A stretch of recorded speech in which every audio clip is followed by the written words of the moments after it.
Humanity had always known the stars were not empty, but no one expected the first greeting to arrive wrapped in plasma fire. The expedition fleet drifted at the edge of the Helios belt. Engines low, weapons cold, broadcasting greetings on every known frequency. For 3 days, there was silence. And on the 4th day, the alien armada emerged from folded space like blades drawn from shadows. Their ships were vast, angular, and glowing with energy fields humanity had never seen. No warning came, no demand, no signal of diplomacy. The first volley tore through the science vessel Horizon Dawn, reducing it to expanding vapor and shattered dreams. Shock froze the human crews as alarms screamed and debris pattered against hulls like rain. Admiral Reyes stared at the tactical display, watching friendly signals vanish one by one. "So this is how they say hello," she muttered under her breath. The alien fleet advanced in perfect formation, firing with mechanical precision. Human escorts returned fire with lasers and missiles, but the shots splashed harmlessly against enemy shields. It was like throwing sparks at a storm. Casualty reports flooded in, engineers shouting overcomes, med bays filling faster than they could cope. Humanity had prepared for war someday. But not like this. Not so suddenly. Then Reyes gave the order that would change everything. Fall back to Rally Point Sigma. Protect the Aegis at all costs. The Aegis was humanity's secret. A weapon spoken of only in simulations and closed-door councils. A spinal-mounted railgun the length of a city, designed to punch holes through mountains, not ships. As the fleet retreated under fire, the alien commanders must have believed victory was assured. They pressed the attack, hungry and overconfident. They did not yet understand one crucial truth. Humans did not bring their strongest weapons to intimidate. They brought them only when survival demanded it. Deep within the armored hull of the battleship Aegis. Power surged through conduits thicker than subway tunnels. Crew members strapped themselves into stations as gravity fluctuated under the strain. The railgun had never been fired in combat, and many doubted it ever would be.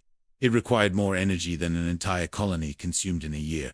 Reyes stood on the command deck, hands clasped behind her back, eyes steady despite the chaos. "Status?" she asked calmly. "Charging at 30%, came the reply, followed by a pause. Enemy fleet closing fast. Outside, alien weapons continued to rake the retreating human ships, carving glowing scars through armor. Every second bought by sacrifice tightened Reyes's jaw. She knew the cost of delay was measured in lives. The railgun was not elegant. It had no guidance system, no explosive warhead. It fired a single tungsten, rod at a fraction of light speed. No energy beam, no flash.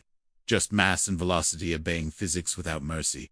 Alien sensors likely did not even register it as a weapon. At 60% charge, the Aegis shuddered, lights dimming across the ship. Engineers shouted warnings, but the systems held. The alien flagship moved into range, its shields flaring confidently. They had fired on humans without learning who humans were. At 90%. Silence fell across the command deck. All eyes turned to Reyes. "Fire when ready," she said, voice steady. The railgun reached full charge. Containment fields locking in place. A targeting solution appeared, simple and terrifying. One shot, one chance. The alien fleet continued its advance, unaware that history was about to pivot. There was no sound in space, but every human felt it. The Aegis recoiled as if struck by a god. Inertial dampeners screaming in protest. The tungsten slug left the barrel, crossing thousands of kilometers in a heartbeat. Alien sensors detected it too late, flagging it as debris. The projectile hit the flagship dead center. There was no explosion, no dramatic flare. The ship simply ceased to exist along the impact.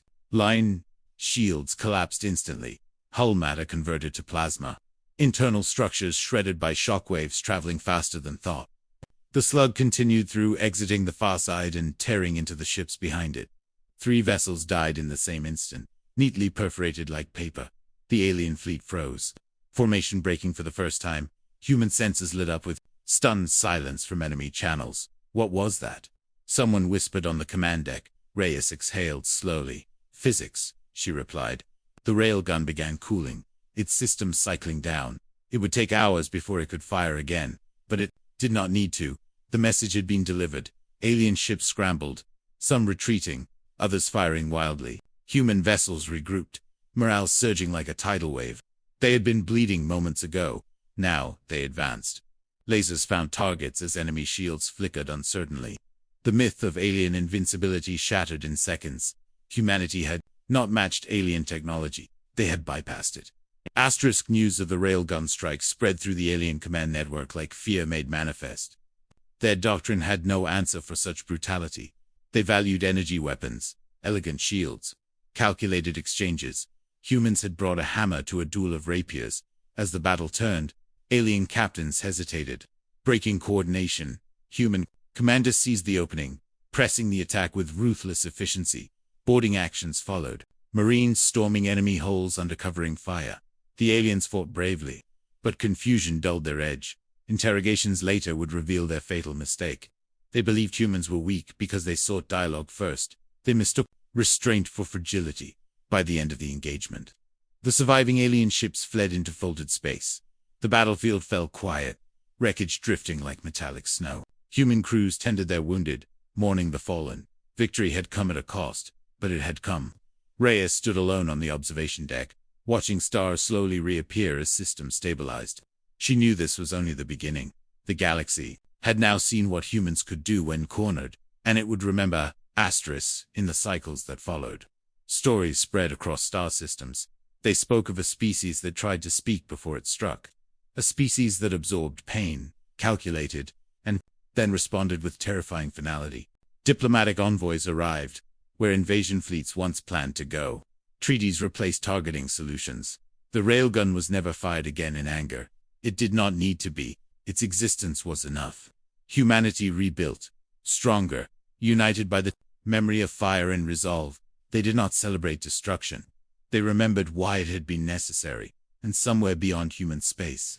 Alien commanders updated their simulations. One line added to every scenario. If humans asked to talk, listen, because if they stop talking, the railgun has already fired.